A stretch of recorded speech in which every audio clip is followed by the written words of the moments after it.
Hello, this is Elizabeth Van Pate from Mansalona Public Schools, here to present a literature review on the progression from behaviorism to constructivism. The focus of instruction is moving from teaching to learning, causing the learner to become an active participant in his or her learning. Behaviorism has long been the practice used by educators to teach learners.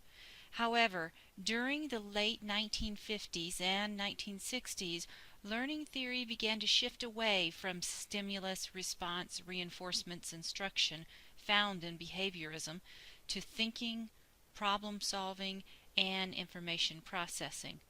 This movement was called cognitivism.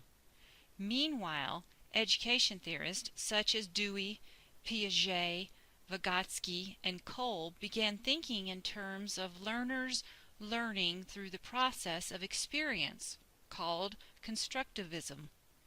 New knowledge is created based on prior knowledge and the new experience. Therefore, a learner may gain different, yet similar knowledge than those learners around her. Not everyone has embraced constructivism theory because learning is difficult to measure. The question is, which theory is the most effective in fostering mastery of specific tasks by specific learners? Let's identify some key terms. Behaviorism. It means its learning is accomplished when a proper response is demonstrated following the presentation of a specific environmental stimulus. It emphasizes observable performance. An example of behaviorism would be drill and practice. Secondly, cognitivism. That means learning is concerned not so much with what learners do, but with what they know and how they come to acquire it. It emphasizes mental processing. Examples of cognitivism would be concept mapping and outlining. And finally, constructivism. Constructivism is a theory that equates learning with creating meaning from experience. It is considered a branch of cognitivism to some. It emphasizes the creation of meaning versus acquiring meaning.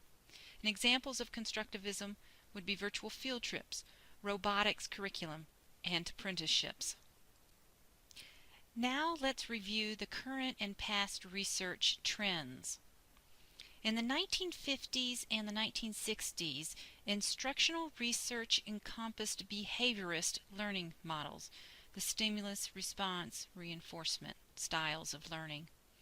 And then in the late 1960s and 1970s, behavioral theory gave way to cognitive learning theory, which incorporated individual differences into instructional design process. In the 1980s, instructional theory developed learning outcomes acquired through instruction.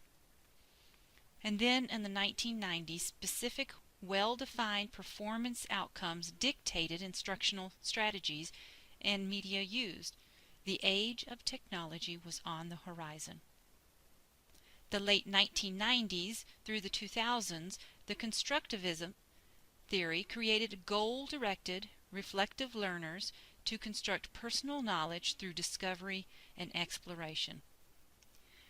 Currently, there are two theories among many that are receiving a lot of attention, one being the elaboration theory, which focuses on how to teach versus how or why a learner learns, and also the linking theory, which links educational goals and objectives to strategies. There are some gaps in learning theory and its connection with good instructional system design. One being linking learning theory to instructional design. It continues to be ignored in education. One way to combat this is educational leaders and administrators need to consider theoretical learning foundation when they are creating instructional design. Another concern is the growing acceptance of fads to solve educational problems in American schools.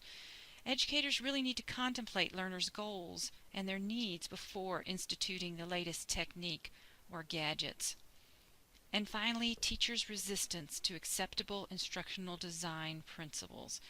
Teaching institutions need to address this resistance by teachers by teaching them acceptable instructional design principles during pre-service and in service with professional development.